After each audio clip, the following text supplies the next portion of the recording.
Call this meeting to order. This evening I've asked Pastor Brad Riley from Goddard Church to lead us in the Pledge of Allegiance and say tonight's invocation. Pastor Brad.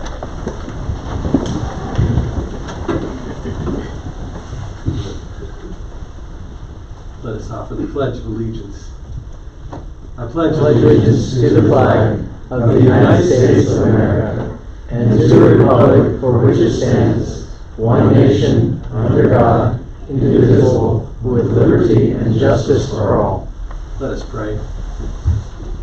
Father God, as we come to this evening, we want to pause for just a moment and thank you for the opportunity to come together in freedom and in peace and in the opportunity to speak our minds but yet respect one another and to be able to be a self-governed people. Father God, we're privileged to have these who lead us in this council, and I ask your wisdom and your guidance for them tonight. Father God, we are privileged to be a people that can come together and share our differences but yet unite around the things that make our community a better place.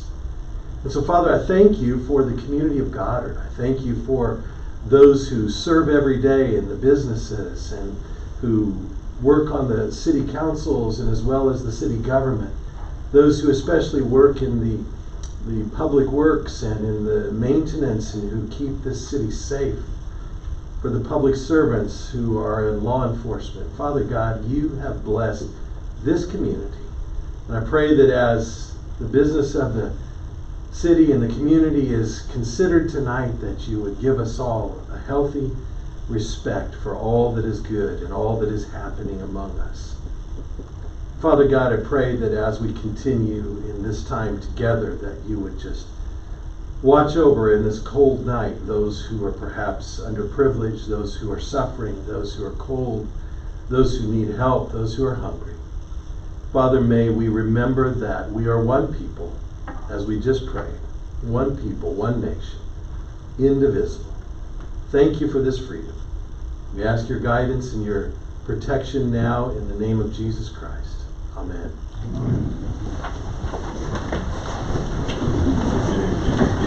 Thank you, Pastor. Appreciate that. I'll entertain a motion to approve tonight's agenda. I make a motion. Krista makes the motion to approve the agenda. Is there a second? Second. Pete seconds. All those in favor say aye. Aye. Motion carries. Moving on to item D, citizen comments. This is an opportunity for anyone here this evening that would like 3 minutes of time to share anything that you'd like to share with the council. This is your opportunity to speak with us. It's not a time for dialogue. If you'd like to visit with us and have a dialogue, you can contact our city administrator or any of us on the council, and we'd be happy to visit with you about anything that you'd like to talk about.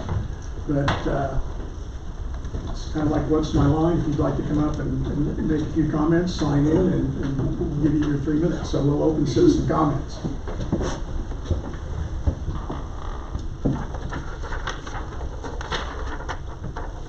For all that explanation.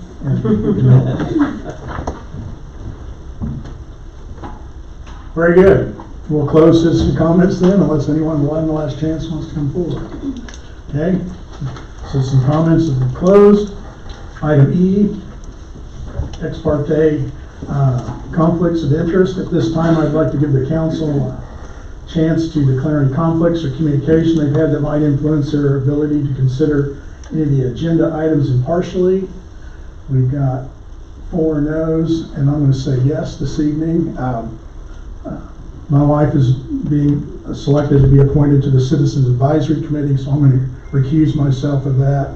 I am biased, and I will admit it. I think she's more than qualified. She's a social worker. She's got a master's degree, and I always tell people that's why I'm so well adjusted. So, and that's another joke too. So, but don't ask her about that. But I'll recuse myself at that point, and you can step in and do that vote. And that moves us to item F. We got recognitions and appointments. Recognition number 1. Honorable Mayor and City Council, Craig Crossett, your City Administrator, and it is my distinct pleasure to publicly inform you of my appointment of our new City Clerk, Sarah Simon, to the position of City Clerk. Sarah recently completed her Society of Human Resource Management certification towards the end of last year. For the last 6 to 8 months, we have been working on a succession plan with her. She's been shadowing our retired City Clerk, Terry Lamont, during that period of time, and we've just been really impressed with the way that she has taken on her new role, and we're excited to continue to invest in her and to see how she grows within our organization into the future. She's been here about 5 or 6 years and has just continued to impress us, and we're happy to have her as our new City Clerk. So with that, you can move on to the next item of business. I know Sarah's in the back of the room and she's pretty shy, but you want to say anything, Sarah? You can just kind of wave and say, but we're so excited to have you in this role, and look forward to the great things that you're going to be doing. You've worked hard to get to this point. We appreciate that. So, next on the agenda is recognition of Larry Zimmerman. Larry, if you come up to the podium.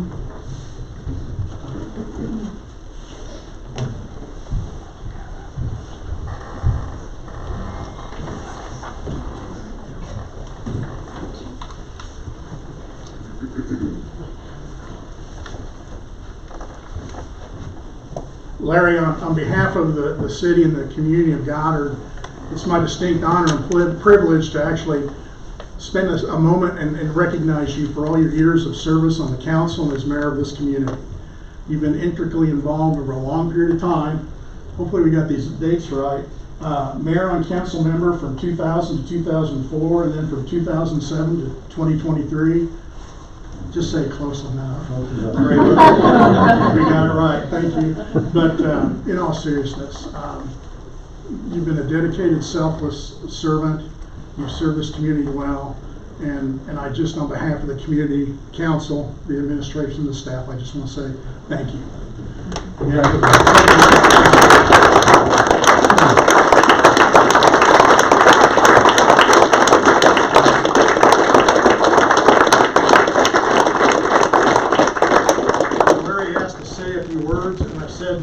Craig said he was not limited to the 3 minutes, but I said, I might get a little antsy if you go over 5. But if anyone that talks a lot, I won't say a word. We'll give you the floor here and give you an opportunity to say a few words. Thank you. It's been my privilege to serve for 23 years on the council. I just might say that 23 years ago, when I took over the slot as mayor, I really didn't realize what I was stepping into. 3 months after I stepped into it, I stepped into a situation that I wouldn't wish on anybody. And just being a regular person, I didn't know how in the world I was ever going to get out of it. And so I did what I thought I needed to do. And that was I offered up a prayer to God for wisdom and to surround me with people that could help me and could help the city through that time. And for 23 years, God answered that prayer. He surrounded me with people like you. He surrounded me with people like the Prayer Travelers who helped me get the park. And He allowed me to watch His hand in action for 23 years. And for that, I'm ever grateful for you for affording me that opportunity. Thank you.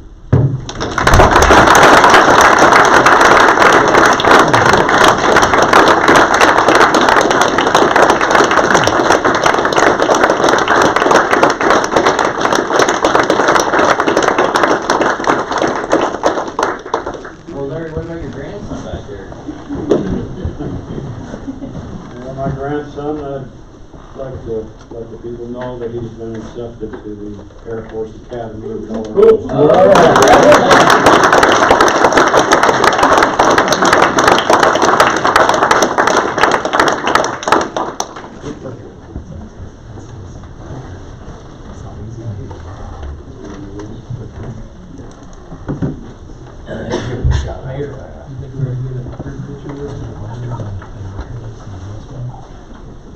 gonna give you tonight.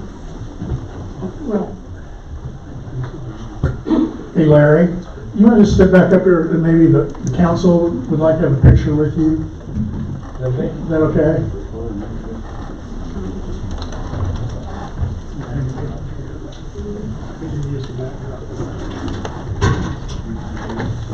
Put you behind the picture.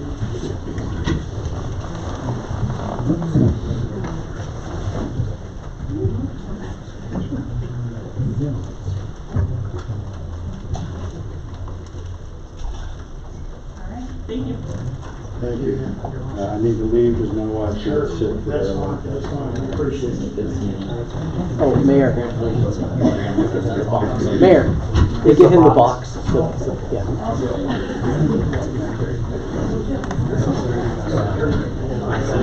Sturdy. Good for transport.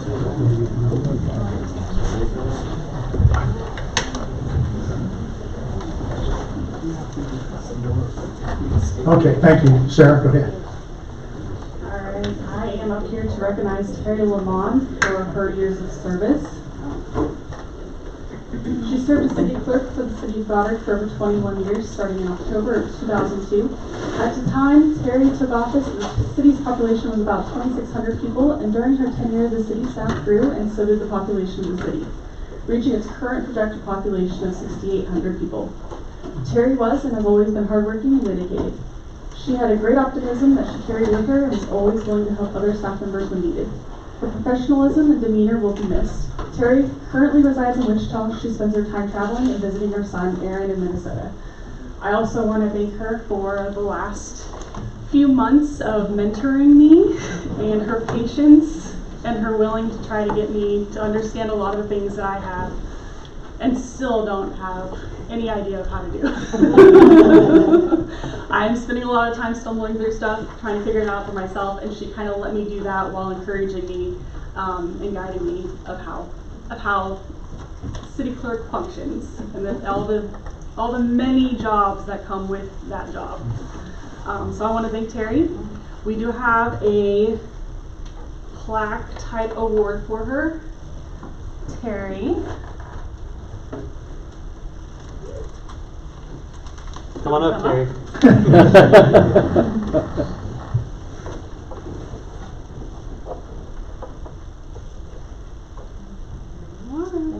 Thank you.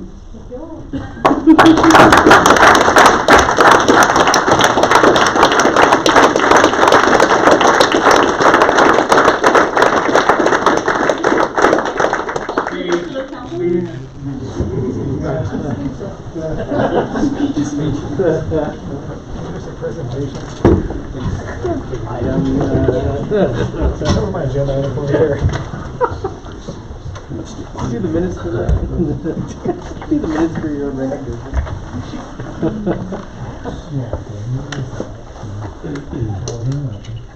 Alright, thank you. Thanks.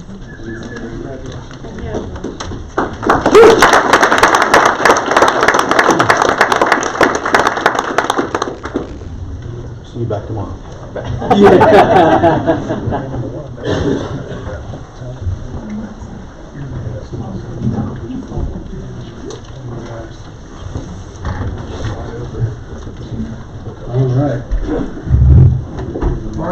Good evening, Mayor and Council. This next item is the next step. As you'll recall, last month we approved the ordinance that created the Senior Citizens Advisory Board. We are back this evening to make the initial appointments to that board. As you'll recall, there are 7 positions, and as the inaugural positions are outlined here, there are 2 one-year terms, 2 two-year terms, and then 3 three-year terms. So after these initial terms are finished, then we'll move to standard 3-year terms for all 7 board members. So as written in the ordinance, each board member can serve up to 2 terms. And so each of these individuals, once they finish their inaugural term, they can serve for a standard 3-year term after that. Should they decide to do so, these names again would be up for reappointment with you as City Council. So again, you see the 7 names that are listed here for these initial appointments. These names are recommended by the mayor and have been put together with input from the Goddard Senior Center as well. So the motion tonight is to approve these 7 individuals. Their first order of business will be to draft bylaws for the organization, which will then be presented for approval by you as City Council. And the plan is for that board to meet once a month to be determined. But again, this board will help guide the Senior Center as well as help in overseeing the Goddard Senior Center Director, which we will very soon be announcing as advertising that job position for hire. So stand for any questions. Otherwise, would recommend that these 7 individuals be appointed to serve the terms listed on the slide. I just wanted to say it's been incredible to watch what you guys have done, Amanda and everybody that's been involved in this last year. To watch the Senior Center just explode has been so fun, and I somehow snuck my way into the Facebook group. So it's fun to look at the pictures, and one of these days I'll sneak over and play some card games or something. But no, thank you all for your willingness to be a part of this, and I look forward to see what happens and watch this group just continue to grow, and look forward to 40-something years from now when I get to join you. It'll be good time. With that, any other comments? Good. A motion? I make a motion to approve the mayor's recommendations to appoint the individuals listed above to their respective terms on the Senior Citizen Advisory Board. I'll second. Krista motions, Colin seconds, all in favor? Aye. Aye. Thank you.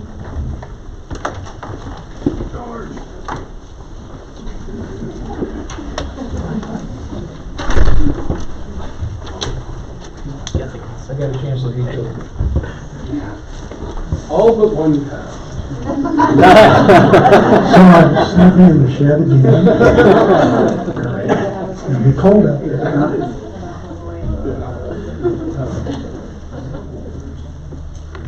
And also, I think all of them are, is everyone here that is on that list? Karen had a grandchild show, I said go to it. Yes, There you go. yes. So thank you all for coming tonight. You ready for me, Mayor? Consent agenda, Mayor. Yeah, we'll get on to that. Good idea. Move this thing along. Consent agenda. I entertain a motion to approve. Make a motion to approve the consent agenda. He makes a motion. Second. Aubrey seconds. All those in favor say aye. Aye. Motion carries. Now we'll move on. New business, because there's an unfinished business. Mr. Brooke B. We got BB and BC. Item I-1 is county road annexation. Sedgwick County reached out to the city last year to inform staff that the county's desire to have the city annex certain roads that were setting the city limits. Historically, we would annex roads up to the halfway point and share the cost of maintenance with the entity that has the other half of the road. County informed staff that they would like the city to annex certain roads in their entirety to offset the maintenance cost and liability, which was accomplished by the city of Goddard with ordinance 984 on November 18th, 2024. City has since been working with the county, has been determined that half of 167th Street would be annexed up to a point after which all of 167th will be annexed from that point on as outlined in the exhibited map, which I'll show you in a moment. Staff looked at the proposed statute and the county cited for justifying forcing the city to annex roads. And after discussing with city attorneys, agreed that it'd be best to annex the roads as proposed. So here is a map of 167th Street that they are wanting us to annex. This would be Maple Street here, obviously 167th. Now you remember I mentioned that they a lot of times want us to annex half the road, but in this instance they wanted us to do a combination of the whole road and half the road. So the city would annex 167th down to where the school property started, and from there south we would annex the western half of that road, and the city of Wichita have the east half. When it comes to maintenance on this road, the city of Goddard would be responsible for all the maintenance here and half the maintenance there. The city of Wichita would be responsible for the other half of the maintenance. Any questions on the map? Pretty much that's it. There is a small publication cost for the ordinance. Legally, KSA 12-520E was cited, and upon review, Robert Quickendall of Morris Lane determined it was a fair interpretation of the statute. All resolutions and ordinances are approved as to form. Questions about this?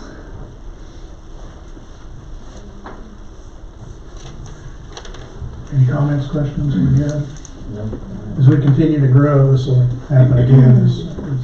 If you remember recently, we annexed parts of Maple and other roads. So this is along that line. And when I spoke to Winpack or the county, they go through their road inventory and they look at who's growing around them and they hand them off to those cities. So this is pretty normal practice for them. If there are no additional questions, then recommendations or actions.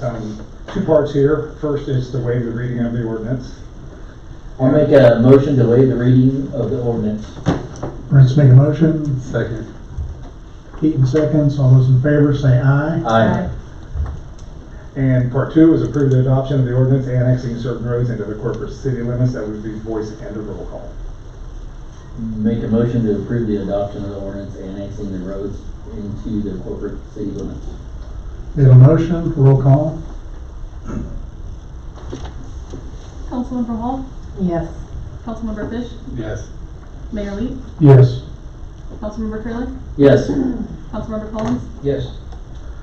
the ordinance 989.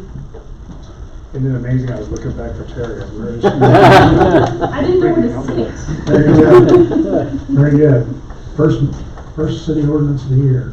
We're rolling. Community Development Director. Better. Honorable Mayor and City Council, this is I-2, this is the Hawkins Lane and Joining Properties annexation. There's a lengthy background. Feel free to interrupt me at any time if you guys have any questions related to any of this. We do have the City Attorney Ryan Peck here for representation for legal counsel. We do have Tina Powell, City Planner 1 for questions, and Harlan Foraker for questions related to improvements. Craig Crossett, obviously, if you have questions related to anything else in terms of the long-term proposal, and then myself in terms of the process and application. So just as we get into it, feel free, like I said, to interrupt me at any time if you guys do have any questions. So South Hawkins Lane is the primary entry point to Tanganyika Wildlife Park. This road was traveled by over 161,000 cars last year, making this a significant regional attraction within the city. The direct economic impact of Tanganyika Wildlife Park is significant. In 2024 alone, the city collected over $50,000 in sales tax revenue. In the form of property taxes revenue, the city collected around $40,000 in 2024, and these revenues generated by Tanganyika Wildlife Park supported our core services such as public safety and street maintenance. The road is currently maintained by the township and is frequently in poor condition due to the vast amount of traffic it receives and the lack of resources available to the township to ensure proper maintenance. In order to pave and maintain this road, the city would need to annex the road into the city limits. However, state law requires the city to annex any properties that open onto the road according to KSA 12520F. As mentioned here, this is KSA 12520F, not 520E. 520E is the one where they force it upon us by the county. 520F is saying that if it's not being forced upon you and you're annexing the road, you need to annex the abutting properties.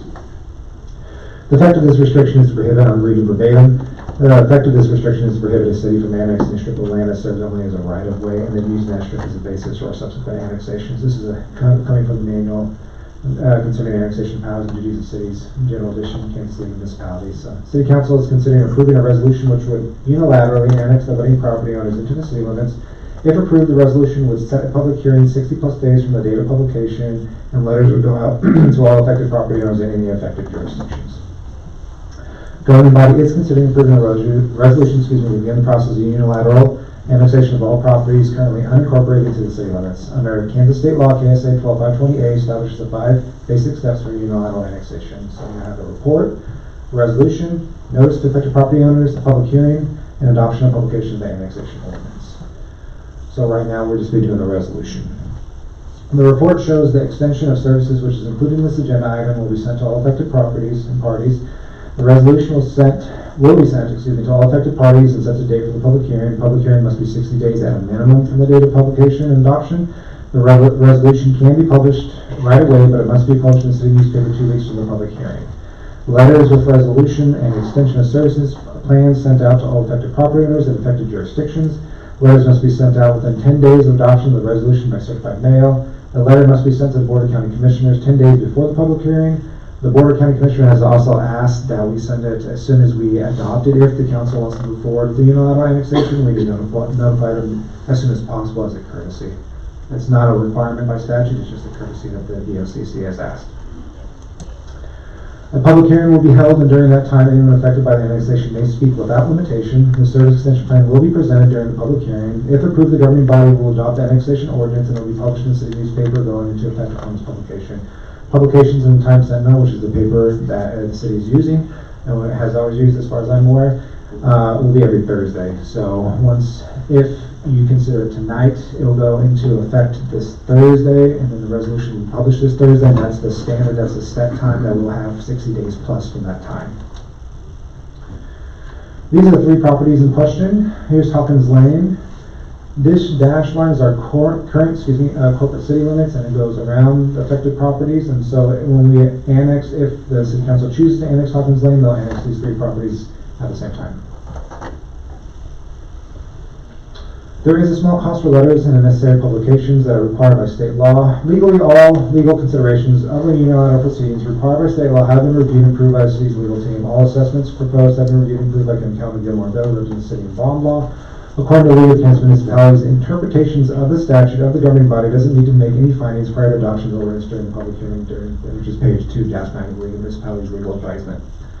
That basically says that it's completely at your discretion if you want it. You don't have to meet certain requirements to do unilateral annexation. That goes above and beyond the statutory requirements, if that makes sense. It is recommended the City Council adopt the resolution, setting the date for the public hearing, and authorizing the commencement of unilateral annexation. So this is a lot. Feel free to ask us any questions. As I mentioned, Harlan is available, Tina, Ryan Peck, Craig Corsett, and myself are all available. So if you guys have questions, we'll answer that. Mike, I just want to add, and I don't think it's mentioned in the presentation, but it is attached in the agenda packet. The public hearing, if this is approved, will be Tuesday, March 25th at noon, Central Standard Time, here at Goddard City Hall, 118 North Main, Goddard, Kansas. So if the Times Sentinel hasn't gotten the publication draft already, we'll make sure, if you approve this, we'll get it to them tonight maybe. If not, to crack it down tomorrow. We don't want to miss the publication deadline due to the holidays. So just want to make sure that we verbalize the time, date, and location of that hearing, although it is in the attached resolution.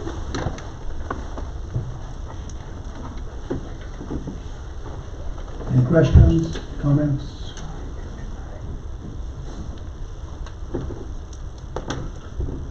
If not, I'd entertain a motion to approve. Make a motion to adopt the resolution setting the date for the public hearing and authorizing the commencement of unilateral annexation. Keats made the motion. I'll second.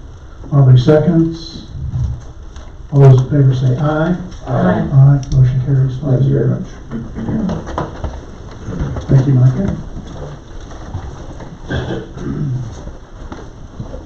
That March 25th date, that's a noon meeting. Yes, noon, Yeah, March okay. 25th. Okay. Item 9.3 is SCADA bid award. At September 3rd, 2024 meeting, City Council approved advertising a request for a price proposal for a new supervisory control and data acquisition, or SCADA system. City staff was assisted by professional engineering consultants, or PEC, in developing the advertising RFP, and a representative of PEC, Sarah Unruh, is available tonight. The RFP was advertised on September 7th, 2024, and final proposals were received on October 4th, 2024. The RFPP detailed the requirements for the selection of a design-build contractor for the implementation of a new SCADA system for the City of Goddard. The new SCADA system will provide monitoring, control, data collection and storage, and reporting of city water, waste, and wastewater utilities and traffic signals. City received proposals from RE Pedrati Company Incorporated and Tech Systems Group Incorporated.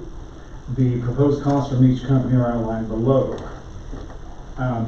Pedrati's base bid was $1.6 million. Alternate one is the addition of variable frequency drives to places on city utilities that don't have them, so we chose that option because that gives us more controllability over those and add some life to motors and stuff because we don't have to run them. You can run variable frequency, a little bit or all the way open. Their total bid was just under $1.7 million.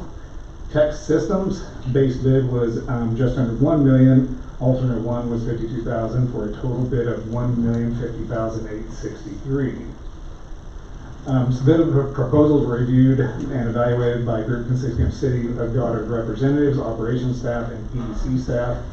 Selection was made based on a combination of the contractor's background, capabilities, specific experience, ability to mobilize resources, quality of service, equipment and system benefits, ability to coordinate the project history, proposed approach schedule, capital costs, long-term O&M costs, and other considerations. City staff visited the organization using SCADA systems from both companies and determined that Tech Systems provided the best solution for the city of Goddard. The SCADA system improvement project will be financed through the issuance of GO bonds. The base cost of the project is estimated at $1,050,863, to which a 15% contingency of just under $160,000 has been added to account for any unforeseen expenses, bringing the total project budget to $1,210,000. The total bond authorization of $1,210,000 includes project costs, contingency, and financial expenses. The project financing has been thoroughly discussed with bond counsel, the city's financial advisor, and senior staff, ensuring that the funding approach is sound and aligns with the city's financial policies. In addition to the initial project costs, the SCADA system will require ongoing operational expenses. The system will utilize Verizon cellular service for data transmission, resulting in a recurring monthly cost of approximately $1,000. This expense will be incorporated into the city's operating budget, $1,000 monthly. Sorry about that, $1,000 monthly. This expense will be incorporated into the city's operating budget to ensure uninterrupted functionality of the system. While bond payments and interest rates are undetermined at this time, the city will ensure that all future debt service obligations are appropriately accounted for in the budget. This financing strategy provides sufficient funding for the project while maintaining flexibility to address potential contingencies, ongoing operational needs, and future debt service obligations. Legal, it is approved as to form. Questions. And we do have representatives from Tech Systems Group with us as well, so if you have questions from them or Sarah Hunter from EDC, they're willing to answer as well. Rick, just a correction here. Our city attorney and the legal representatives of Tech System are still working out a couple rudimentary items within our contract, none of which our city attorney Ryan Peck, who's capable of speaking for himself, has concerns about that we can't approve this tonight contingent upon his final approval. Just some small details that we're kind of working through, but nothing substantial. Ryan, please elaborate further if necessary. Yeah, I mean, as long as you give me the authority to give the final blessing, then we can get it wrapped up. Yes, thank you, Craig. I should have added that here. That's all right. We'll modify that recommendation just to account for that. Sure. And you might mention just briefly too some other systems and work that they do that Tech Systems is. Well, one of the companies that we visited that they do a system for is Spirit Air Systems. They have the largest commercial wastewater treatment plant in the nation, and this is a huge operation. They've got a massive reverse osmosis system. They've got multiple basins out there. We went out there and, quite frankly, their system knocked our socks off. The way they ran that really complex system. That system out there is more complex than our entire city. And it ran like a top. All the Spirit people that we talked to were very impressed with it. We're happy with the system they received. They're happy with the ongoing customer service and support that they received as well. Very good, thank you.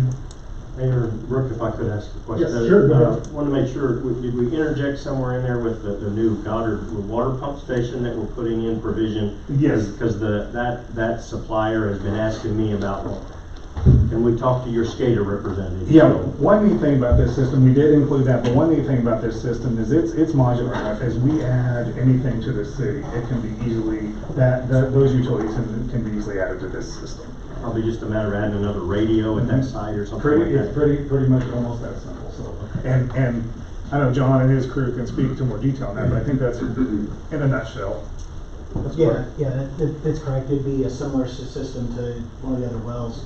Exactly. So it would be just a single additional radio controller and added into the HMI system, the operator interface for the system. So very good. Pretty simple addition. And we did speak quite a bit about that because it's going to be connected with another utility. The system, I'm sure, would need, as the city continues to grow, a lot of flexibility to grow well beyond one or two. It would be very capable of that. So. What's the difference? It was a pretty big, $500,000 price. I mean, what's? The price. Literally the price. We went and looked at Pedrati systems. They're fine. There's nothing wrong with it. He's gonna tell us he just gave us a really good. There's a couple differences. One of the probably the bigger differences, we are local versus. Would you mind stepping forward? I'm sorry. Oh, I'm sorry. Yeah. Sorry. Do you want me to come all the way to the? Sure. One of the big differences, I would say, I mean, we can't pinpoint it because we didn't see their bid and how they included things. A couple different things. Probably one of the easier ones to explain is per diems. We're local. In fact, several of us live within just a few miles of here. Many engineers that work on the system are close. I think I can't speak to why Pedrati was so much higher, specifically line by line item. We don't put a ton of margin on our third-party markup, so it's one of our subs is electrical contractor. So we don't put exorbitant amounts of markup. I can't say that's exactly what it is, but I would say that's probably a part of it. We did leverage economy of scale, if you will. So several of your systems are similar. So we knew that we would not have to reprogram fresh 5 different times or 5 different wells. We design it once, we replicate 5 times. So we were able to pass that savings on with economy of scale in our engineering, our construction, etc. So that's a huge part of what we do in an industrial world. If we're going to be competitive in the industrial world, we're very used to working in that world. We have to be pretty competitive and leverage those kinds of manufacturing capabilities. So that's probably my best explanation. There's a shock ceiling. Yeah, it surprised us too, but And it was implementation costs. Those aren't hardware costs that's increased. Those are largely implementation costs or personnel costs. yeah, which I think goes back to the per diem is probably a big piece of that because we don't have to put someone in a hotel for a period of time, make multiple trips down. I mean that's not that's a chunk of that cost. But I think our mentality is different than Pedrati at this time. It's probably the other thing too. So I mean, I think they're very established and I can't speak to how they think and they quote their systems. But we have to view it as we don't own that system. We don't own this market, so we have to be competitive. Very good. So, thank you. And that's a much better answer than I can give. Sir, do you want to speak at all on You're welcome to. No, I don't really necessarily have anything to add. Of course, I don't have all those numbers specific in my head for every item between the 2 bids, but I would say that's probably similar. Pedrati is based out of Kansas City, so not that it's very far away, but that does certainly add up for the things that John was talking about. Good question. Thank you, sir. Okay, any other questions? Entertain a motion to approve. With the caveat. Alright, make it more challenging for you. I make a motion to approve contracting with TEC Systems Group Incorporated to develop and install a citywide SCADA system for $1.21 million, as long as Ryan Peck is okay with it. Yeah. Do we have a second? I second. Krista seconds. Keith's made the motion, Krista seconds. All those in favor say aye. Aye. Motion carries 5-0. Thank you. Thank you, council. And that will get us into the 21st century. We're excited.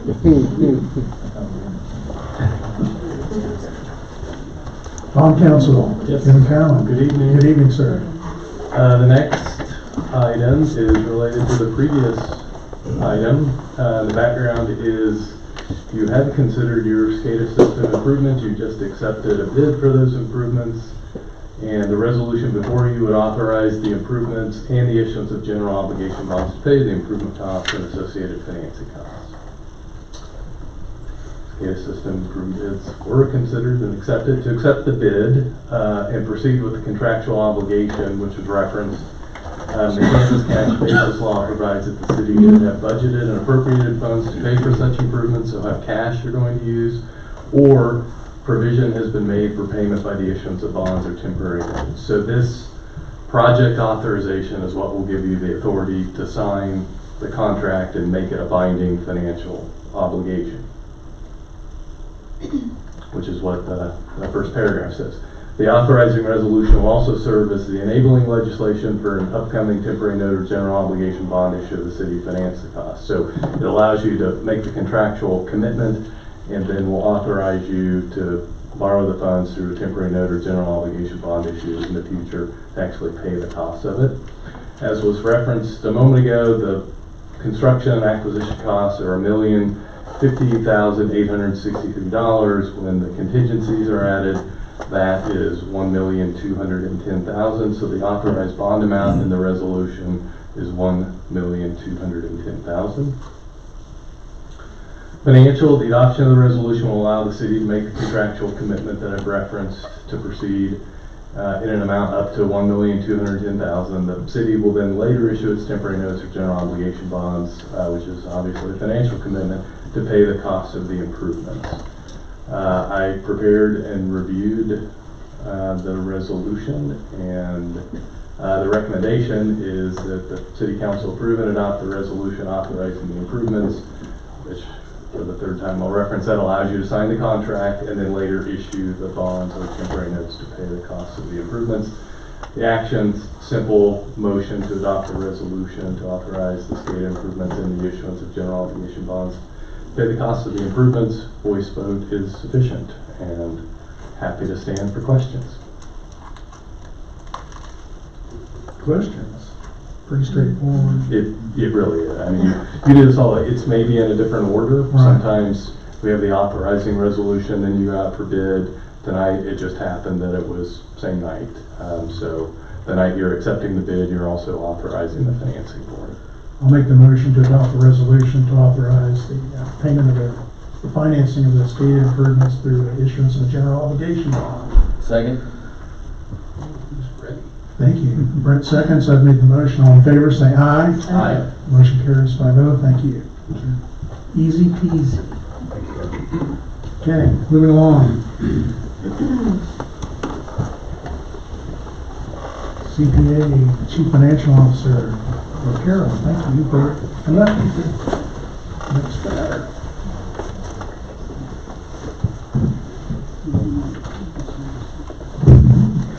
Hello. All right, the next two items are strictly financial administrative items that we typically do at the first meeting of the year. The very first one is the appropriations resolution. And this is a resolution that we adopt every year to basically say that we are going to abide by our budget that we approved, and that we're going to also follow all of our internal controls with issuing checks and payroll and such. So this is something that aligns with the best practices in accounts payable and payroll management. It's just a formal mechanism. Again, like I said, this is merely administrative. I don't know how to make this any more exciting than it is. So I don't know if you guys have any questions. It's been reviewed by Ryan, and I guess we just ask for a motion to approve the appropriations, our appropriations resolution. We'll find a way to jazz it up next year. I did revise the resolution this year because some of the internal controls were out of date. Some of the people, it said that you signed the checks or something like that, and that you're not even on our signing. So I updated all of those things in the resolution to bring that up to date. So none of the payable protocols change. Everything still comes to council. I mean, nothing. That's about it. All right. So we're not even going to ask any questions. Great. Somebody make a motion. Make a motion to approve. Keith's made the motion. I second. Krista seconds. All those in favor say aye. Aye. Everybody vote on that? We're all good? Okay. Number 2. All right, now the next It's actually exciting item item 6, yeah. is the gap waiver. So this is the other thing that we adopt each year. This is a resolution that we basically say that we're going to abide by the cash basis in Kansas budget laws instead of accrual accounting. All cities in Kansas are required to use accrual accounting unless they adopt this gap waiver. It is something that you guys have done for years on end. It's a routine practice and ensures accessible, cost-effective financial statements If we had to do the accrual accounting method, we would have to probably hire more staff and have more sophisticated software. I don't think we're ready for that yet, and this is really a common practice with most municipalities in Kansas. Again, Ryan did review this as usual. Just ask for approval to adopt the GAAP resolution as we do annually. You make that motion over? Yeah, I'll make it. Second. Aubrey's made the motion to approve. Keaton second. All those in favor say aye. Aye. Motion carries 5-0. Thank you. Thank you. Good job, Rick. I've been waiting since the first meeting in January to see that approved. I'm It's so exciting. I know. I'm just delighted. I was trying to find the excitement on the board.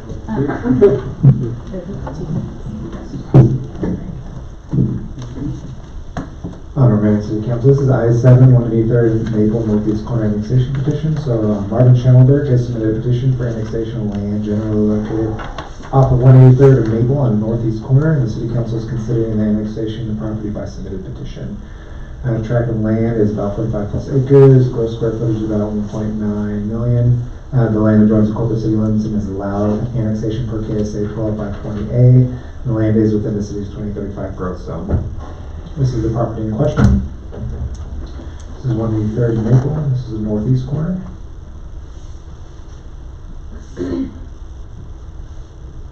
Financially, it would be a small publication cost. Legally, it's approved as a form. It is recommended City Council both waive the reading of the ordinance and approve the ordinance for annexing land described in the petition and effectuating ordinance.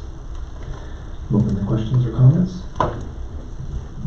Make a motion to waive the reading of the ordinance. Second. Arnold's made a motion. Keaton second. All those in favor of waiving the reading of the ordinance say aye. Aye. Motion carries. Make a motion to approve the ordinance and annexing the land described in the petition and effectuating ordinance. Aubrey's made the motion to approve the ordinance. Roll call. Councilmember Hall? Yes. Councilmember Fish? Yes. Mayor Lee? Yes. Councilmember Trailer? Yes. Councilmember Hollins? Yes. Hollins, sorry. Motion carries 5-0. Ordinance 990. Thank you very much. 990. Ordinance 990. Thank you. Good job, Michael. Thank you.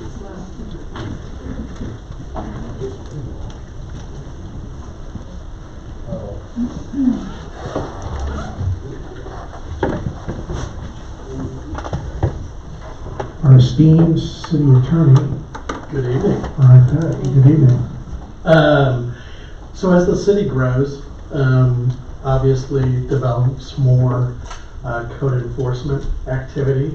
A couple of ways to handle that. One is to hire additional staff to oversee and administer all of the code enforcement, be out visiting properties, issuing citations, showing up in municipal court to testify about violations, or contracting out and having a third-party service handle it on behalf of the city.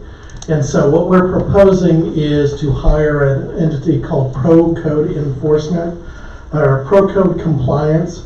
It is a business here in South Central Kansas that handles code enforcement. They've got a lot of municipal experience.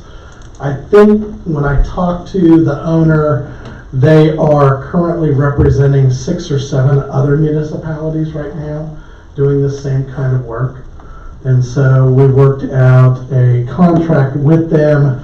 The cost would be $3,500 per month, plus I want them to have $1 million of insurance to provide additional protection for the city. And so we would pick up the tab on that at I believe it's $196 a month. So $36.96 a month would be the cost associated with this. It is a renewable 1-year agreement, but it can be terminated on 90 days notice by either side. So if we get into this, we don't like it, we've only got a 90-day obligation associated with it. One additional thing that I am working on, as the city code is currently constructed, code enforcement matters actually come before the governing body, And we are looking to change that. Many other communities will send code enforcement matters to municipal court. And so that is what we are looking to do, but that requires a rewrite of the city code. So I'm in the process of working through that, trying to streamline it. There are a lot of redundancies in there, but the goal is to roll this out effective March 1st. So it is recommended that City Council move to authorize the mayor to execute the agreement with Pro Code Compliance as seen in the packet. Ryan, one of the co-owners is actually sitting behind you here, Mr. Kendall. And nice to meet you. You're talking, I was going to introduce myself. That's all right. Come on up. So, yep, I just had a couple things to say. I guys want to share with you some information here and kind of our process. Sorry,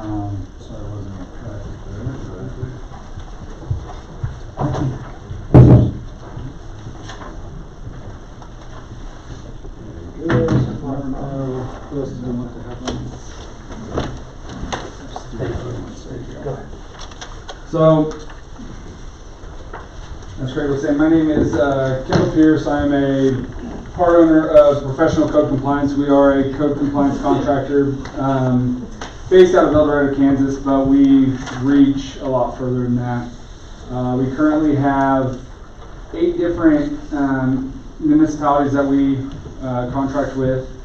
So that goes from Burns, Peabody, Towanda, Clearwater, down to Howard, Burden, Cedarvale. The way we do our process is obviously, code enforcement isn't necessarily fancy or fun, but we go around town, take pictures of properties. Obviously, we review your guys' code, make sure that if we have any questions, we bring it up to the administrator or the attorney. But we go through, take pictures of issues that we see right off the bat. What we do initially is send that, after that report, you'll see that second page, it'll be a flyer or a door hanger. So basically kind of gives them a warning. We're not trying to write the ticky-tacky stuff, I guess. We want to make sure that we're getting kind of all the eyesores taken care of initially. And then, kind of work our way down to the, maybe the piles of junk that someone can't see in the alleyway, right? That's where we're at with Clearwater right now. We cleaned up majority of the town. Now we're looking at the alleyways because now that vegetation has been reduced, you're able to kind of see more from the alleyway as well. After that, we go ahead and send you out the Excel spreadsheet that you're seeing there. It does show and for your guys' benefit, we're going to try to probably limit that just because it is public. What am I trying to say? Once it's entered, it's public record. There you go. Thank you. Anyways, so we're going to limit that on basically how you guys want to see it, but it's going to have those reports are going to have the owner's name, the property address, the violation, how many times we've attempted to reach out to them. After about the 3rd violation, I'll be reaching out to Craig and trying to figure out, how you guys want to move forward, if that's coming, addressing it with you guys, or how Ben Ryan talked about possibly, moving it to municipal court if that's the route you guys want to take. We're definitely all ears. So after that, go back out for our 2nd round.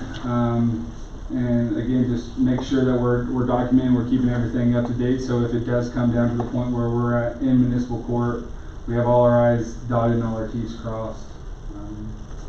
So it's pretty. I think we're good.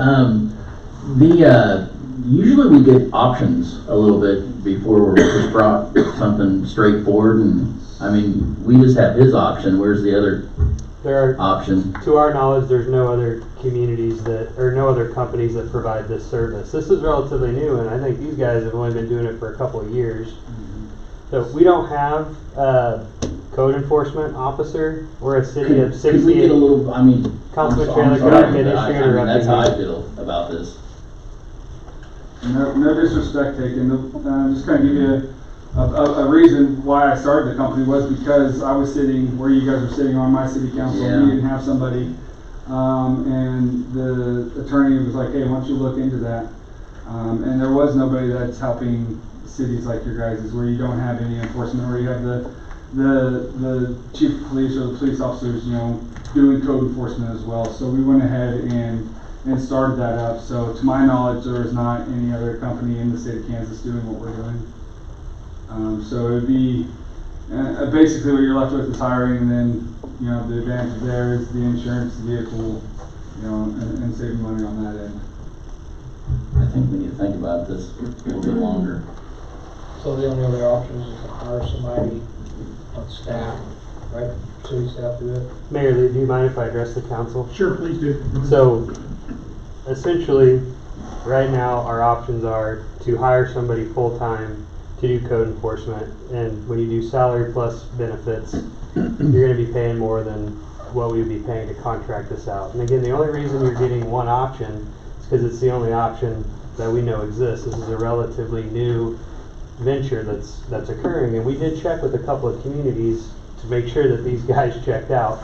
I want to talk a little bit more about code enforcement from a comprehensive level. We're a community of 6,800. Most communities half our size have a full-time code enforcement officer to make sure that the health and welfare of the community is protected. If we're not handling these code enforcement issues, we're going to see devalue in properties. We could see varmint entering our community, which is spreading disease to pets and even humans sometimes. But the bigger issue is, other than that, it was probably the primary problem. It's just generally unbecoming to see these types of things that you can see in these pictures here. Right now, we're unable to take care of those things, and as we're continuing to add rooftops, we have to be able to provide these services to our community. So, again, the options are hire somebody in-house or to privatize it. The other reason we don't like to do it in-house is because you can have issues with bias. These guys are a third-party company. They're not going to be influenced by anybody. You know, we could have taken more time. We don't want the council to ever feel pressured into any situation. If you guys want to table this, we can move it to another council meeting. We can take additional steps just to be 110% sure there's no other companies that provide the service.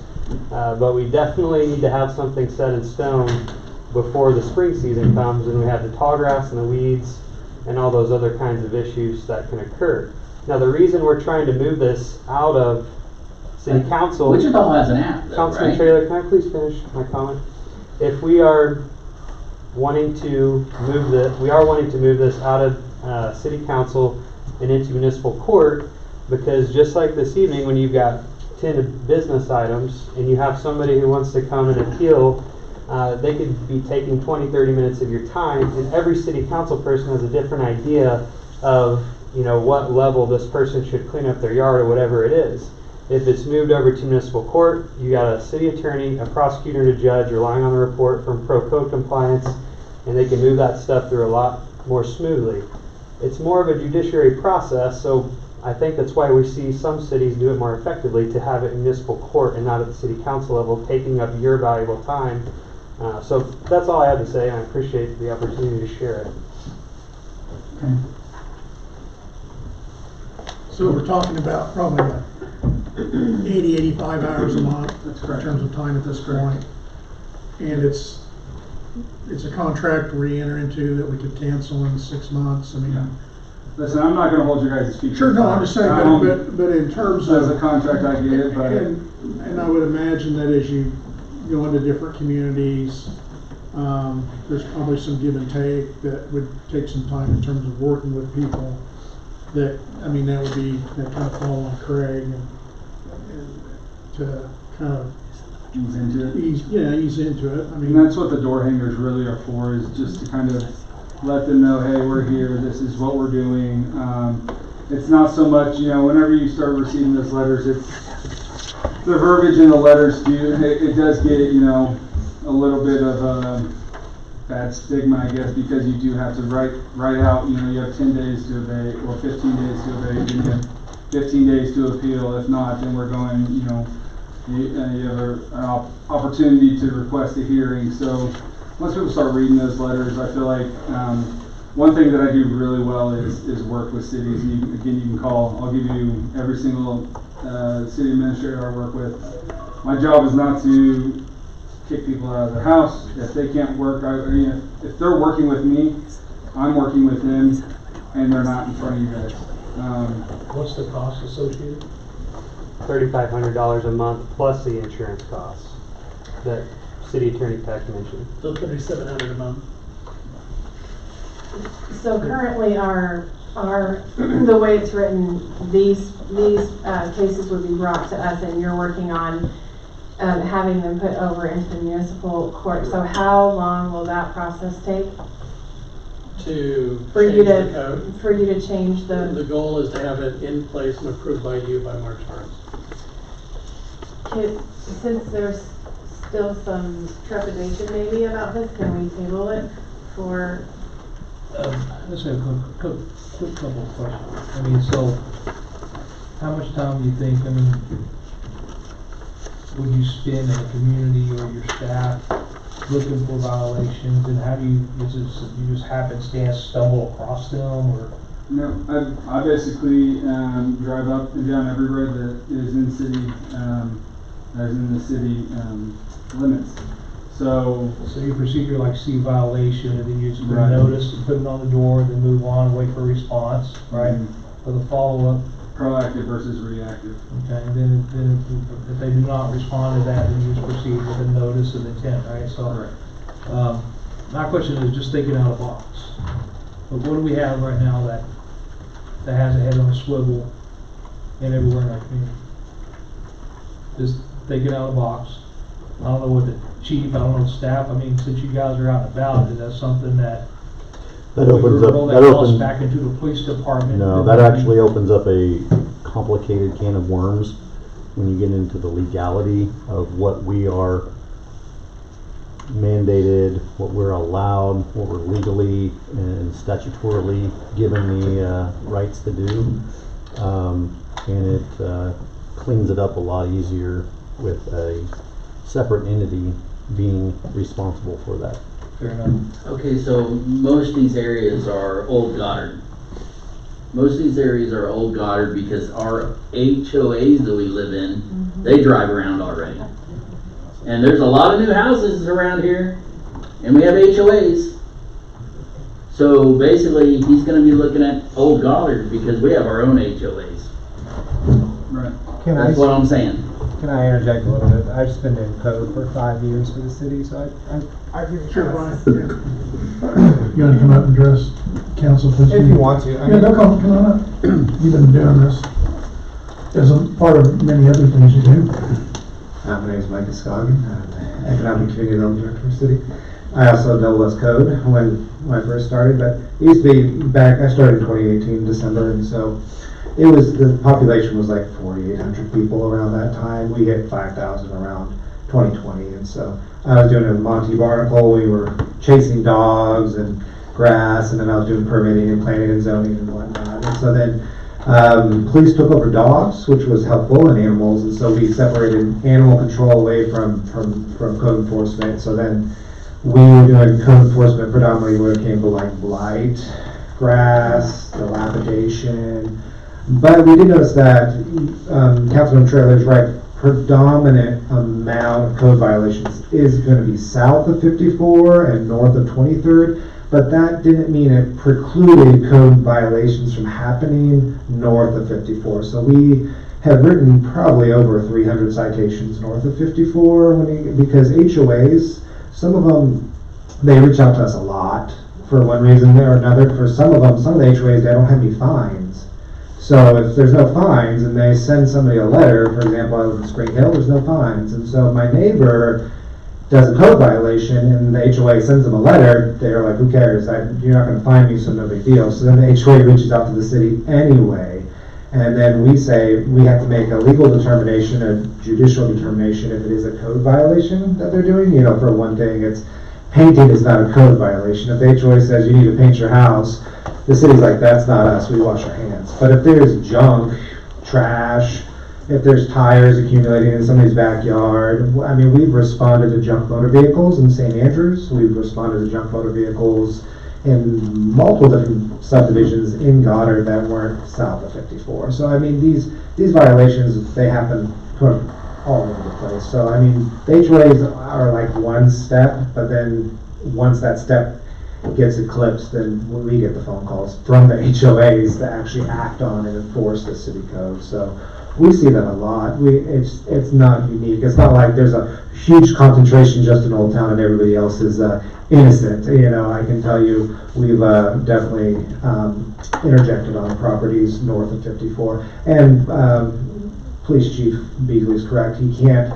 There's certain limitations the police department can do, but that the actual code enforcement officer can do. And we went through that legal proceeding before, which we're allowed to do, or we're allowed to go in somebody's backyard by legal right, and maybe the police officer can't without a warrant. And so there's certain things that are very unique to the health enforcement officer that a police officer, a proper police officer, can't do. So there's some very strict delineations that have to be in play. So that's just something to think about. But if you guys have any questions about code and how it applies now currently, feel free to ask. I'm happy to answer those questions from my time doing it. What about like non-residential stuff? And can you guys do anything with that? No, strictly residential. That's kind of what our main focus is on. Once you start getting into, auto body shops that have, rundown cars, that kind of gets some wires crossed there. So we try to just stick strictly to residential. Now, if there's an opportunity there that, hey, can you look into this?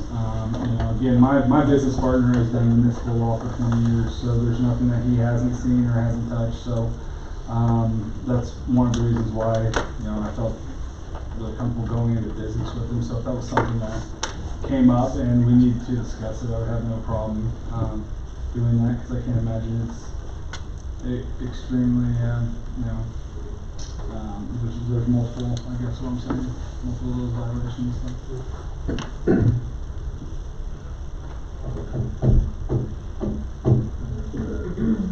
Well, we've got another meeting on February 3rd. Yeah, I agree. But why don't we table this? We can check a couple of your references, give us a chance to get a little more comfortable with the process.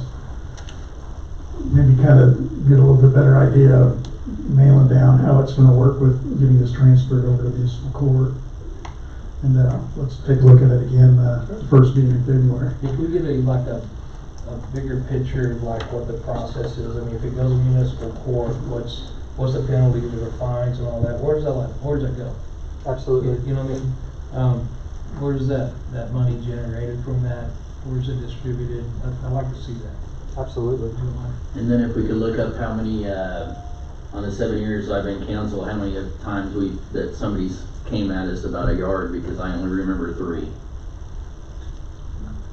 Most of the time they take care of it before it gets to you guys. They have to request a hearing. Okay. So, Yeah. and we've been able to get most of those resolved, but I do remember 3 or 4, and it gets pretty unwieldy when it ends up on the bench.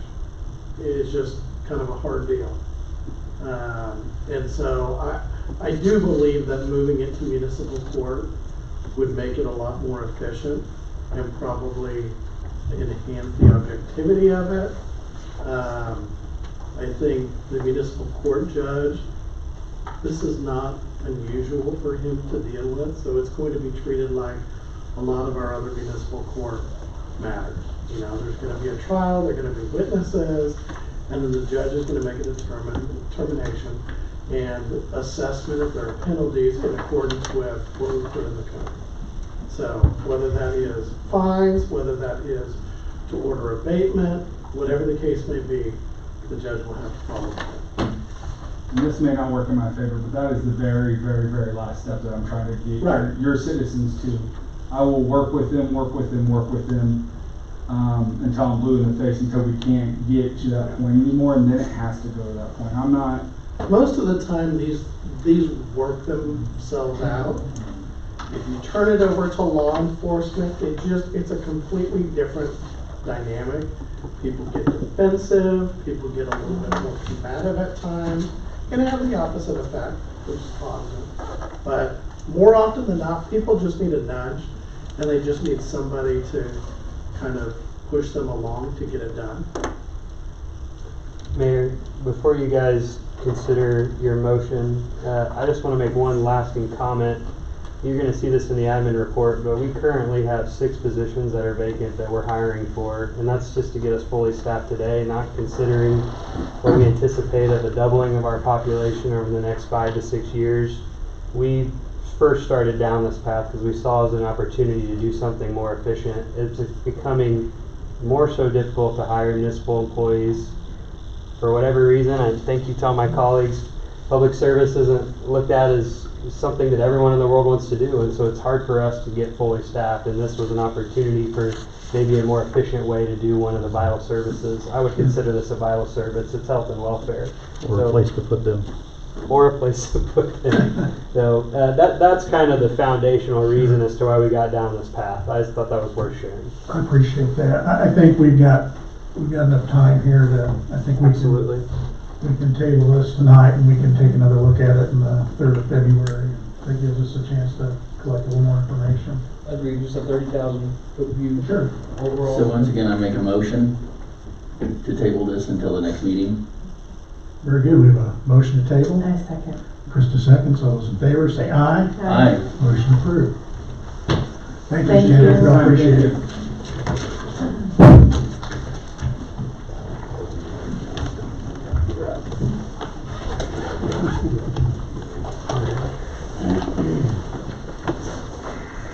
Okay, moving along. City Administrator, how you doing? I'm good. Honorable Mayor and City Council. This item is the annual City Council retreat. If you remember, we started this last year. Best practice is to have either an annual orientation or a council retreat. And since there's no turnover on the council this year it will be a retreat and not an orientation.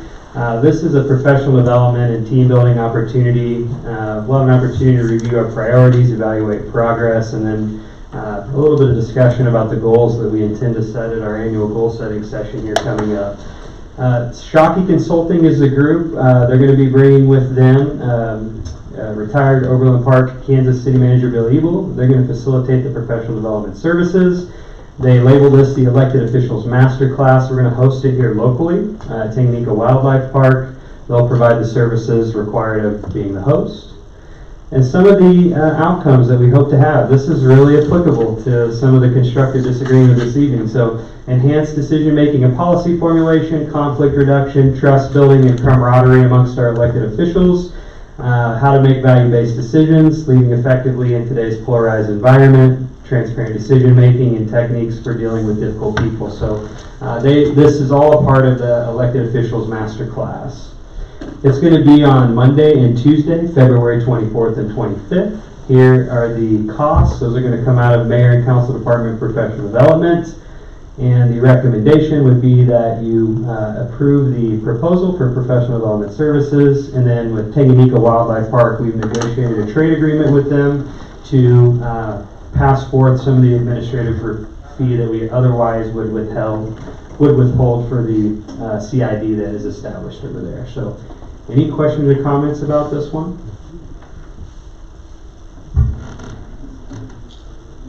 Well, I'll just say that, last year when we started, when we had that time, we spent a couple days working together on things. I think it was really valuable.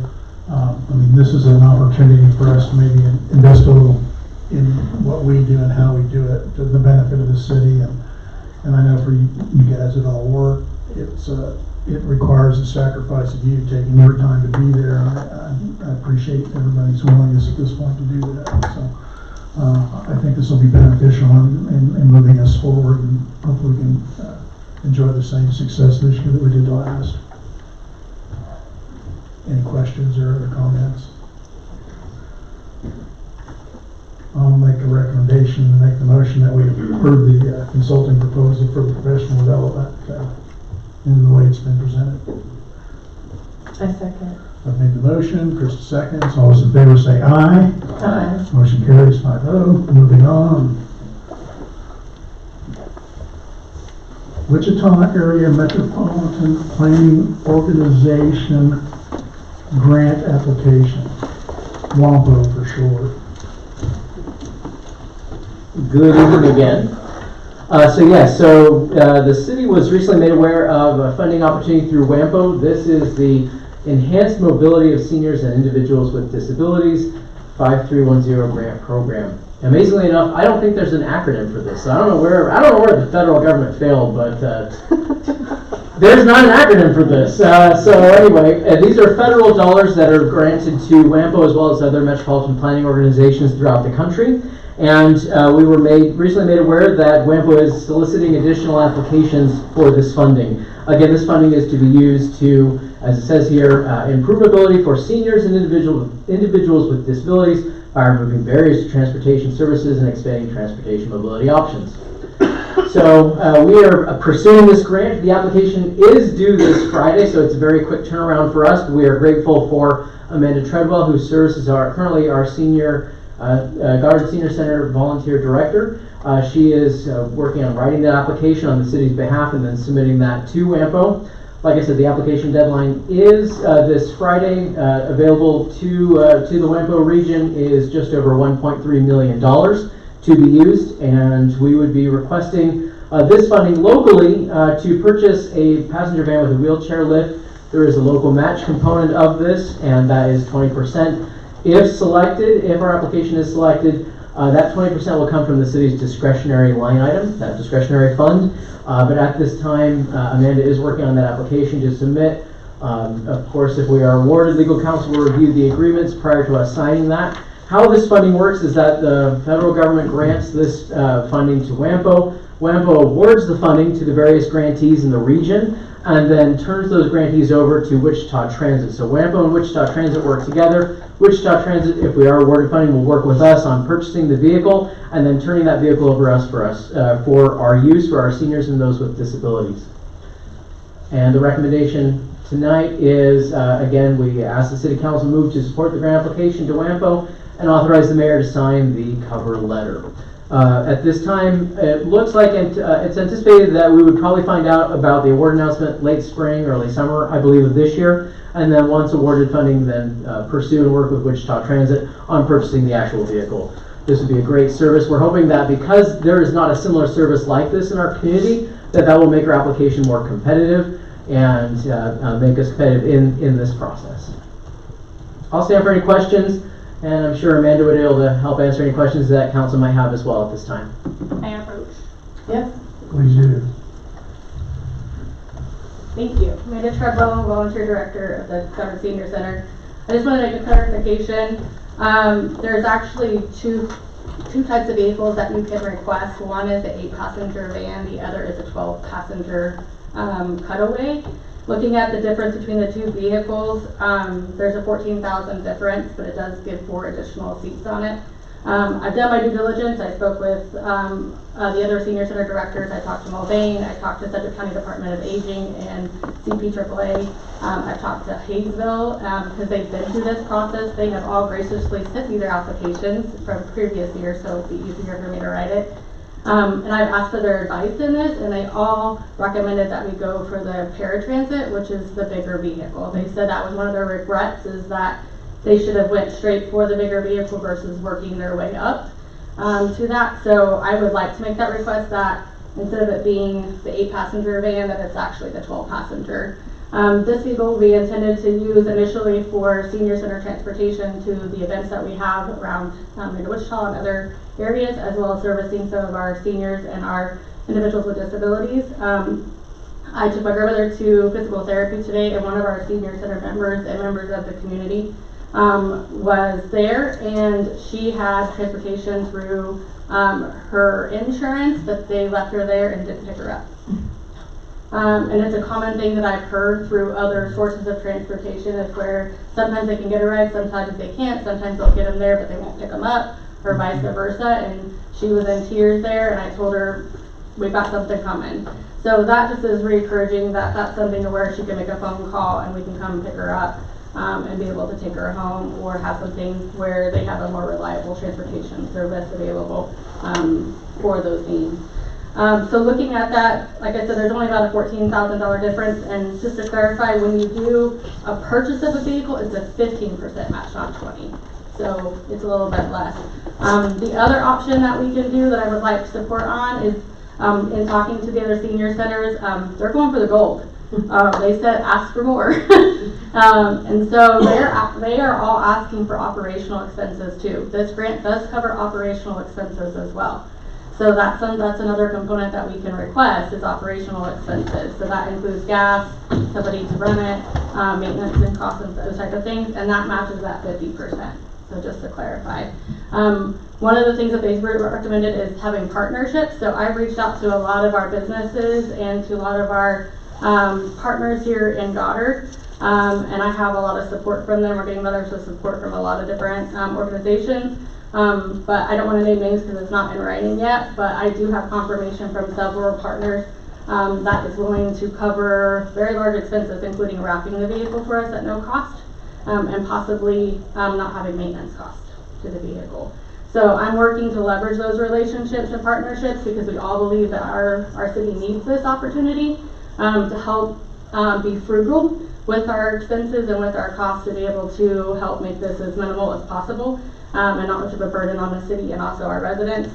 And we've got the support from the Goddard Lions Club as well as other organizations to help with fundraising. The Goddard Lions Club has offered to allow the senior center to use their bingo license, so we'll start doing some bingos that will be some fundraising dollars that will also go towards transportation as well.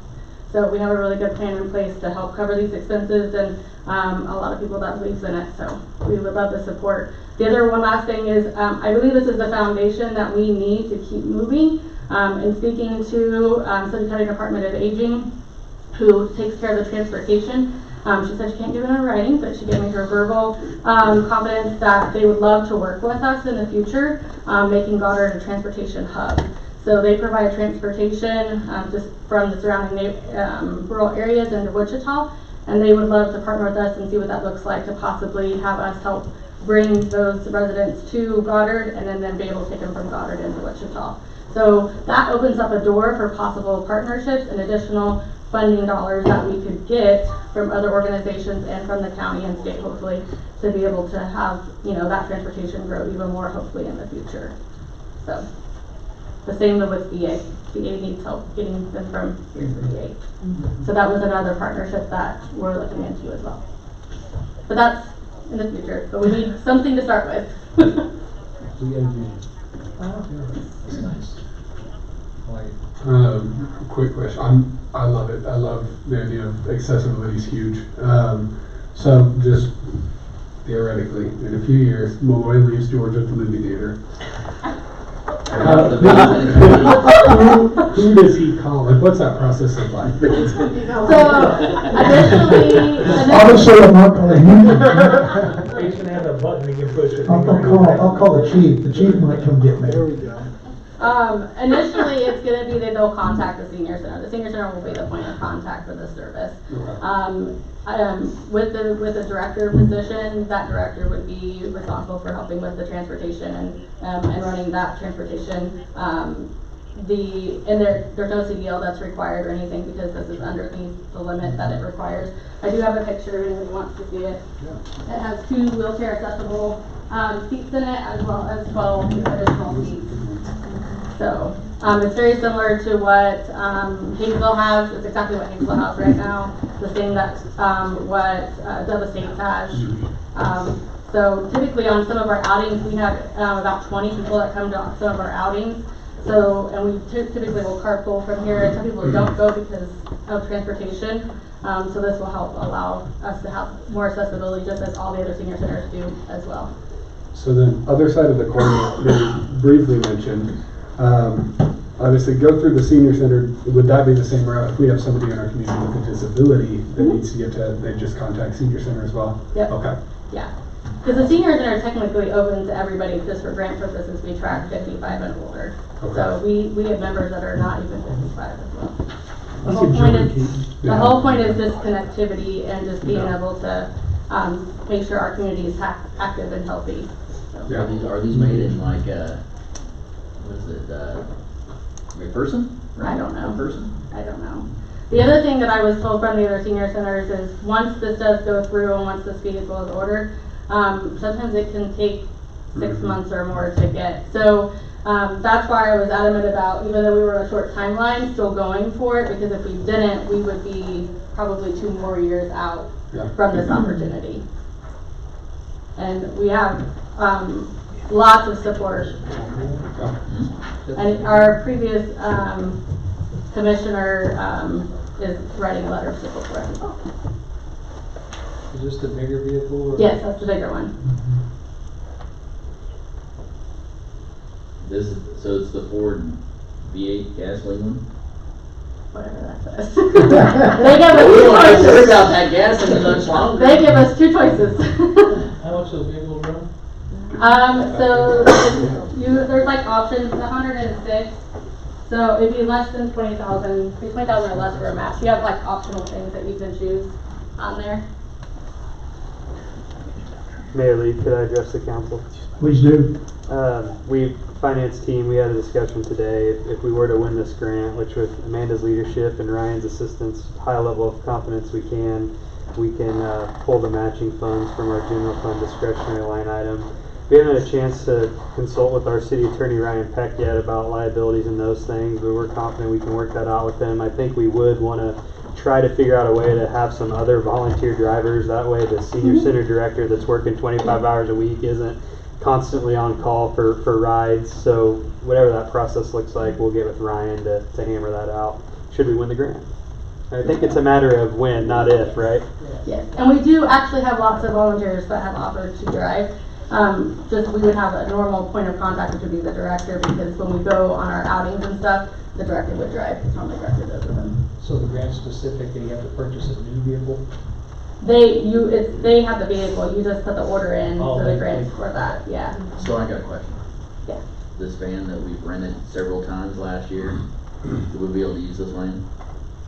Will we be able to use it? Yeah, for our meetings. If we own it, we can use it. The vehicle the would, van all the time. The Can we vehicle use would, it? would If we belong own to it. the city of Goddard. Yeah. Now, we may have to divert from our trip to go pick somebody up. We might get stuck wherever we are because we'll have to take the van to go get someone else. Well, that's okay. I mean, they're going to get somebody more important that's already been around a lot longer than I have. So I can sit there and wait. So we make an extra stop and get ice cream time. Let's move on here. I just appreciate, Amanda, all the work you've done on this. I mean, it's Yeah, kind of you've something done a that great job. popped up short Thank you. notice, but thank you for taking it and running. It's a little intimidating, but I mean, we have a lot of support from all the other senior centers and other nonprofits and organizations that know what we're trying to do, and they've been there before us, and they have given so much support and are rooting for us, so I'm excited about it. You want to do code compliance? Huh? This will be grant number 2. I'll entertain a motion here. Let's get this over with. Make a motion to move to support the grant application to WAMPA and authorize the mayor to sign the application cover letter. We have a motion, Krista seconds, all those in favor say aye. Aye. 5-0, everybody agrees, thank you. Thank you. One more time.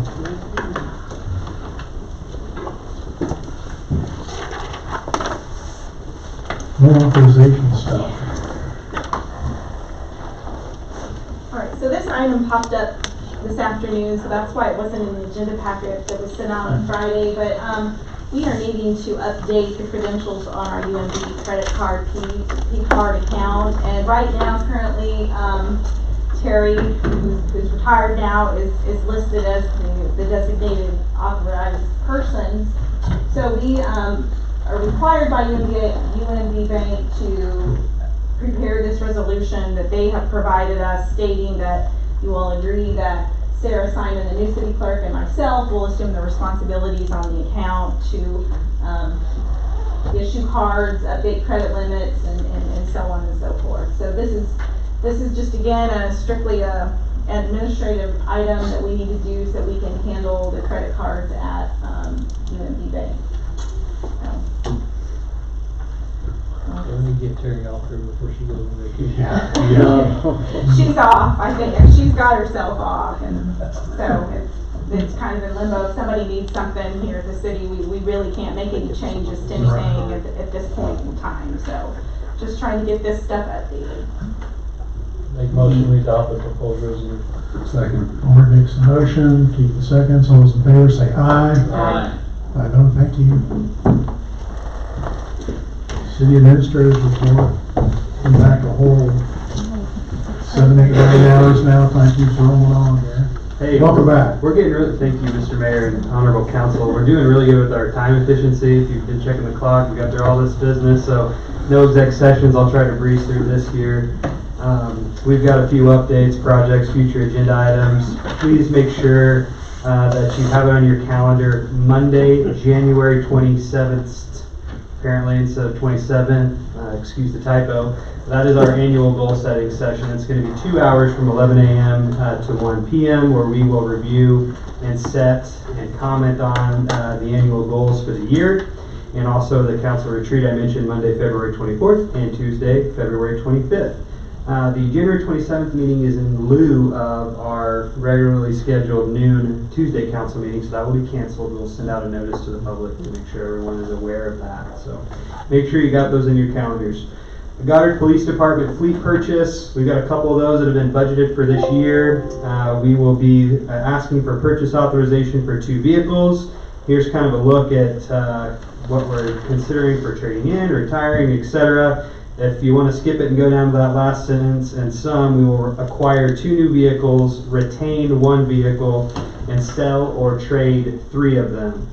Chief Beagley will elucidate on that much further at a council meeting in February. If you guys have any questions or concerns about that between now and then, please reach out to me.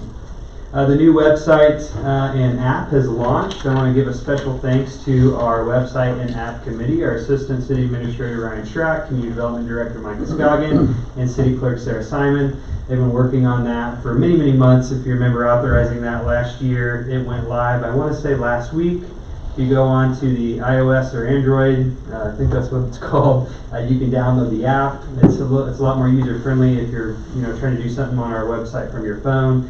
Report a concern, pay your bill, look at the agenda, all that sort of thing. Means Park stormwater improvements. So the city engineer Harlan had developed a plan set and opinion of cost to mitigate the standing water at Means Park in the municipal pool complex. The cost for improvements to do this once and do it right, very expensive, about $250,000 all in. So during our bi-weekly engineering meeting today, we kind of talked about some alternate options, but just consider they're going to be a little higher risk. So we're going to, during annual goal setting session, we're going to share with you guys as we consider whether we want to put the full enchilada, so to speak, into the annual goals as a capital improvement project. We'll also give you an alternate or two that we could do, but we may not be able to accomplish 100% of the task. Really what we're trying to do is keep water from ponding the sidewalks near the parking lot up the pathway up to the front of the pool. Anytime we have a small rain event, we're in standing water. So we'll have much more discussion about that as we move forward here. 167 speed limit traffic and engineering investigation. All the field work's complete. We're just waiting on the final results, hoping to reduce the speed limit there between 54 and Maple. Linear Park Playground Edition. Just waiting for it to thaw out. They'll be in to do the play equipment install first of spring, and then the port and play servicing will come thereafter. 183rd Turn Lanes project. Be on the lookout. The message boards are out. Construction starts on January 27th.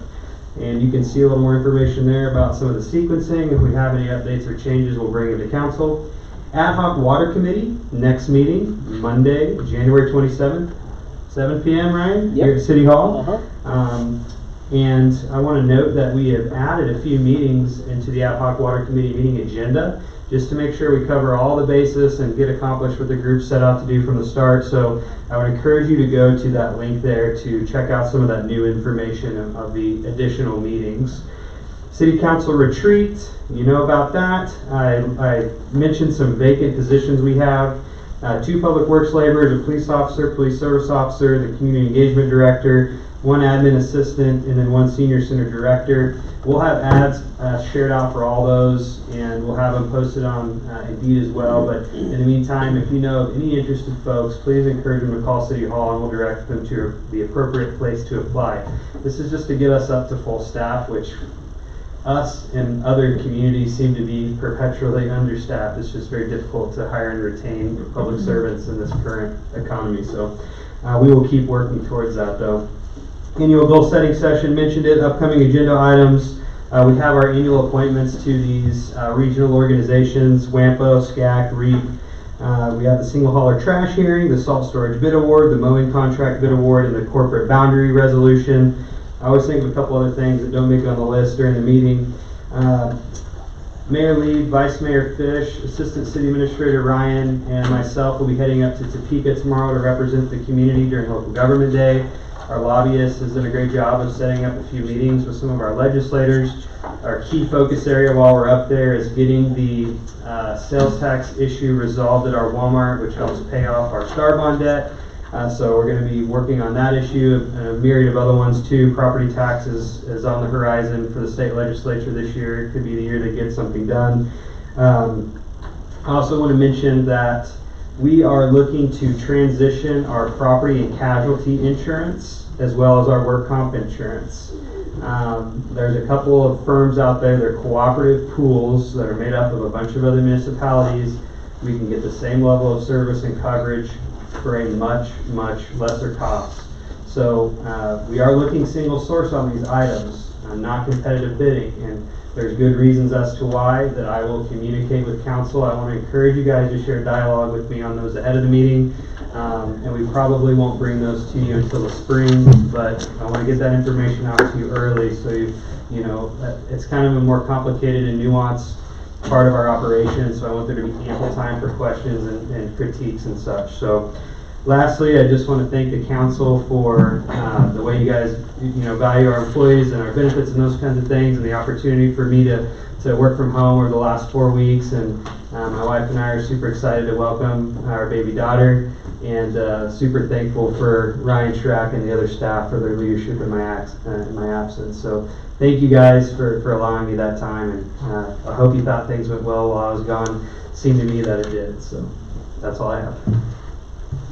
Very good, thank you.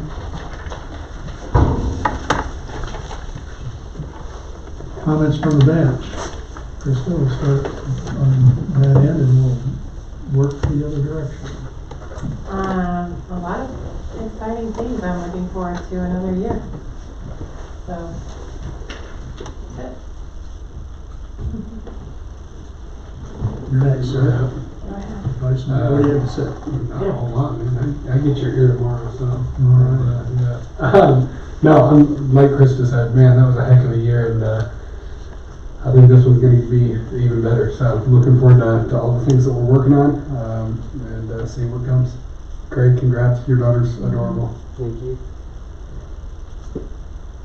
Moving on down the line here. Brent?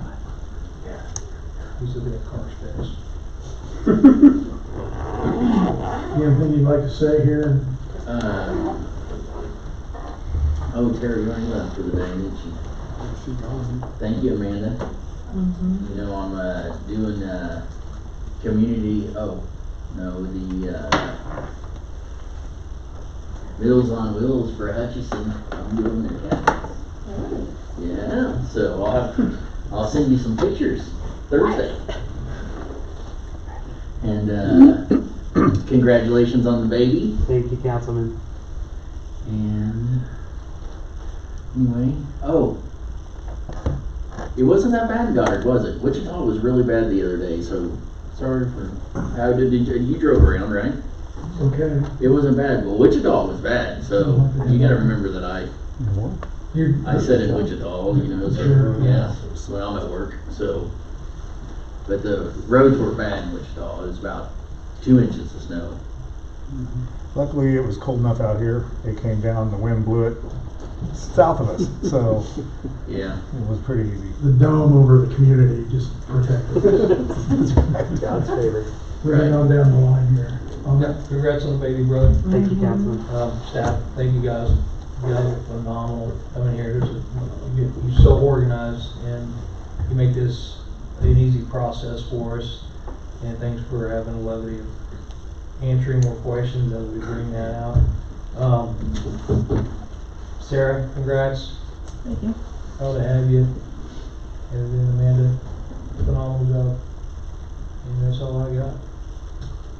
I echo all those comments. One quick story, I'll keep it short. The lady that daily prepares the meals was sick last week, and we had several different people, women, step in and keep the Meals on Wheels and the Friendship Meals going. And it's really gratifying to see the volunteer effort that's taking place next door through the activities, but also in getting those meals put together every day. Had an opportunity to deliver meals a couple times, and I think in a lot of ways it acts as a lifeline to some people that at this time of year especially are shut in and really can't get out. So I think it's a good thing we're doing. And I appreciate everyone's volunteer help. Again, Amanda, thank you for your work on the grant. Really do appreciate that. Last thing real quick, the next quarter of the mayor's prayer coffee is scheduled February 1st. We'll do it at Co-Fellows at 8:51 in the morning. So don't be late. If you're late if you show up at 8:52. So. But I think Pastor Brad Riley is going to kind of lead that again like he did the first quarter. So hopefully that's something I'm trying to get the other pastors involved in, and they'll handle this. And the prayer support, I think, is vital to our community. So that's all I have. I'll entertain a motion to adjourn. Motion to adjourn. Keith makes a motion. Second. Everybody seconds. All those in favor say aye. Aye. Meeting is dismissed. Michael.